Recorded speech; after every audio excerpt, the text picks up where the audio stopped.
Hello everyone, welcome back. I'm going to do a book review on the 6 books that I read in December. A lot of these books are actually based in wintertime and snowstorms, avalanches, that sort of thing, to get in the theme of wintertime. So I'll start with the first book that I did get through in December, and that was No Exit by Taylor Adams. So this young woman is traveling back to a town in Colorado to see her mother, who's just been diagnosed with cancer, and she's on her way in to get an operation. She wants to get there as quickly as she can, but there's a snowstorm, and it's quite severe, and she is forced to stop at a rest stop until the roads are cleared, and she has very little charge on her cell phone left. So she is forced to wait out the storm with these other handful of strangers. She goes out at one point to try to make a call to her mom, and she notices this small child in a cage in a van. So she isn't really sure what to do. She knows that someone in the rest stop has kidnapped this child. So it's very atmospheric. It is very fast-paced. There's no let-up. It's pretty fast-paced right from the first chapter, and along with the protagonist, you're trying to figure out who is the kidnapper and what is she going to do about it. Should she do something right now? Should she wait, etc., etc. So I did figure out who the kidnapper was at one point, but there is a major twist, and I'm not going to say what that major twist was. I'm not going to give it away, but yeah, there's quite a few twists and turns, and there's just non-stop action in this book. There's a lot of things where it gets to the point where it's, I can suspend disbelief when it comes to fiction.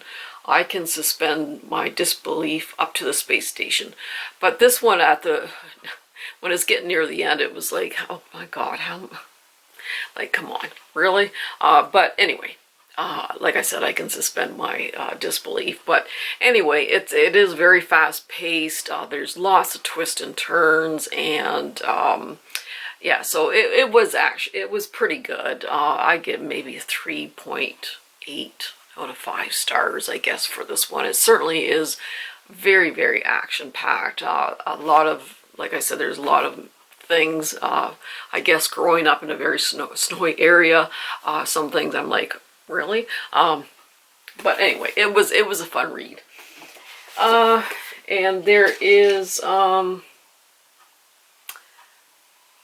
I just lost my train of thought. Anyway, Alice Feeney, Rock, Paper, and Scissors. So this one takes place in Scotland. So this couple have been married for a few years, and I think it's like 10 years, but their marriage is failing, and the woman wins this trip to this chapel that's been kind of redone as a cottage. So she wins this trip to this cottage, and she takes her husband, thinking maybe this kind of last-ditch effort to save their marriage.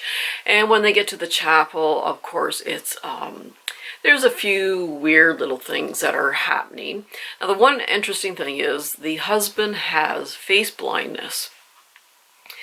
So he is not able to recognize other people's faces, not even his own wife's face.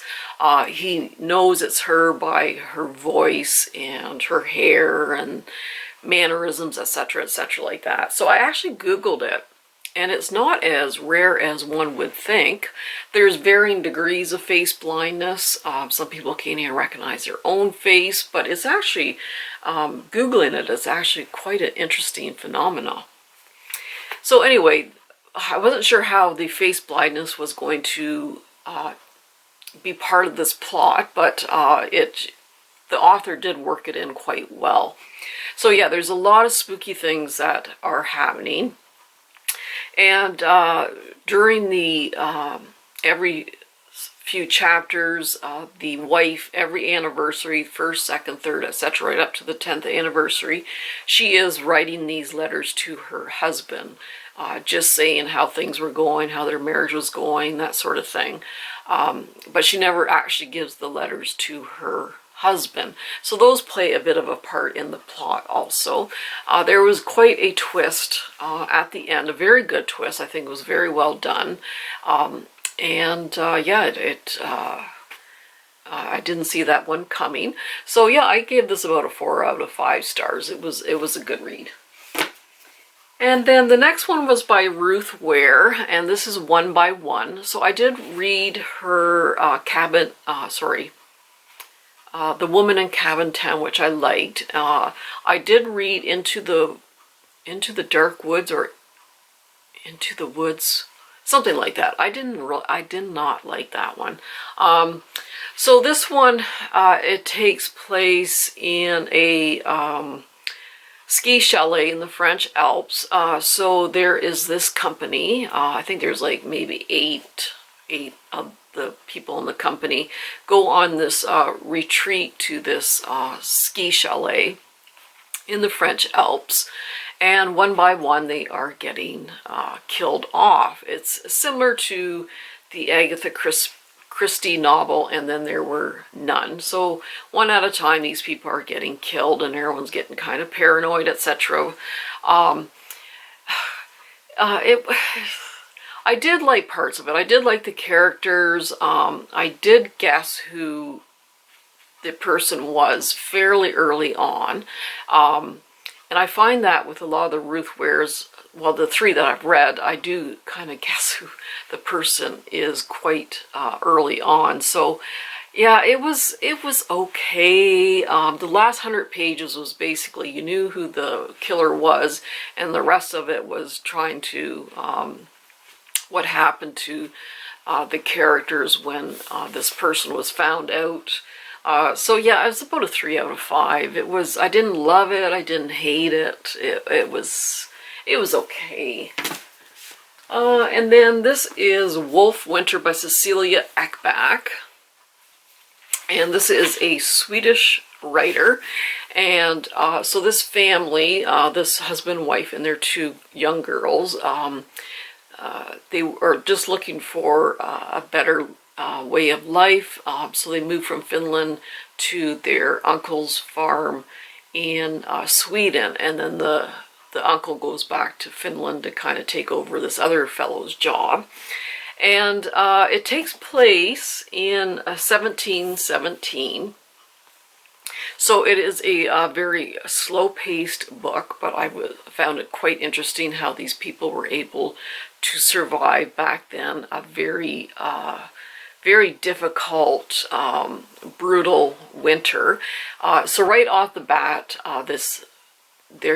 one young daughter finds this dead man on the mountains, and everyone thinks, oh, he was just, killed by wolves and that sort of thing. But the main character, the wife, feels that it was not murder, but she can't really convince other people that it was. So a lot of the story is just how they survive, how they go into depth about each character, though, which was quite interesting. Yeah, it was very slow paced. There is a trigger warning for sexual abuse of children, and just about a lot of secrets. There is a priest who is also trying to figure out what's going on and how the church played the part of these villagers. It was just a basic, like a character study. It was a mystery. It was history to see how these people can survive day to day such brutal conditions. So it's very slow paced, but the ending I thought was very well done, wrapped up things quite nicely. If you're not into really slow paced histories, it might not be that great for you.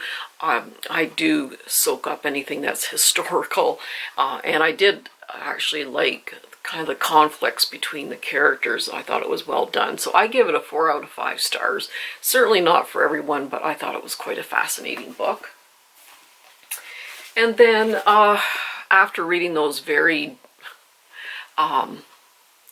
deep, you know, murderous kind of books, I just wanted something lighthearted over the Christmas holidays. So I did read The Christmas Bookshop by Jenny Colgan, and I did read her The Bookshop on the Corner previously. So this is just a nice lighthearted book. I didn't want a bunch of murder and sex abuse and everything over the Christmas holidays. I just wanted some nice, happy, light reading. And this one was actually quite fun. It takes place in Scotland. So this there's 2 sisters. The one's a very successful lawyer. She's got a big house, and I think she's got 3 kids. She's pregnant with her 4th kid. Life is great for her. And then her sister never really, she didn't go to college, and she just has, she's been working in a department store, which ends up closing down, and then she's unemployed. So her sister phones up and says, listen, I got a job for you. If you can go help this gentleman and his bookshop. He's not doing very well. His bookshop, they're threatening to close it down. It means the world to him. So can you go and help him out? So she goes to Edinburgh, and she helps out this gentleman and his bookshop, and she really does turn it around. And there's a little bit of romance, and it was fun reading about Edinburgh in the winter time. I'd love to go to Edinburgh, Scotland sometime. And yeah, it was a happy ending, and it was just a fun, uplifting book.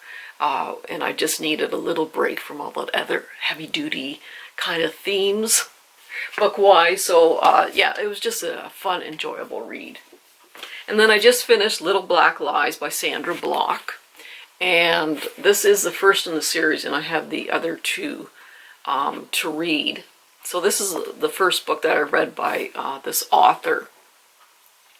So the main character is Dr. Zoe Goldman, and she is a resident of psychiatry in a hospital. And yeah, I don't read a lot of books that kind of take place in psychiatric wards. Being a nurse, it is interesting. I wasn't a psychiatric nurse, though God knows I've looked after many over the years. And it's just, she is looking after a variety of patients with a variety of ailments, and how she treats them and that sort of thing. But there's one patient in particular called Sophia, who killed her mother and injured her brother when she was just 14 years old, and she's been incarcerated since then, and she's been transferred to this hospital because the other hospital closed. And the main character, her mother died when she was just, I think, 4 years old, and she died in a house fire, and a friend of hers adopted her when she was 4 years old after this fire that killed her mother. But there's a lot of things that are starting to happen, a lot of clues that are popping up that perhaps her mother is still alive, and she's just having all these nightmares that she's starting to have flashbacks to what happened and that sort of thing. There's a huge twist at the end, which I guess looking back, I probably should have predicted it, but I didn't. So yeah, it was interesting. You know, I find any medical field is fascinating, being a nurse, but psychiatry, you don't get a lot of books that are to kind of take place in a psychiatric ward and that sort of thing. So yeah, I actually really enjoyed it. I'm looking forward to reading those other books. So that's what I read in December, and right now I'm going to start Karen Slaughter, Pretty Girls. Now, I pretty sure I have not read any Karen Slaughter's. People who love her absolutely love her. They are quite graphic and violent, but certainly I've read enough of those kind of books, so I don't think that'll faze me too much. But I've heard this one is really quite good. And I think there's two sisters, and they have very different lives. And their one sister disappeared about 20 years ago. And then I think one of the characters, her husband dies, and there's some connection between the disappearance of their sister and the death of her husband and that sort of thing. But anyway, I've heard pretty rave reviews about this one, so I'm always wanted to try a Karen Slaughter book, so I thought I would start with this one. So that's it. I hope everyone has a great reading month, and if you've read any really good books, I think if you followed me for a while, you kind of know what kind of books I like.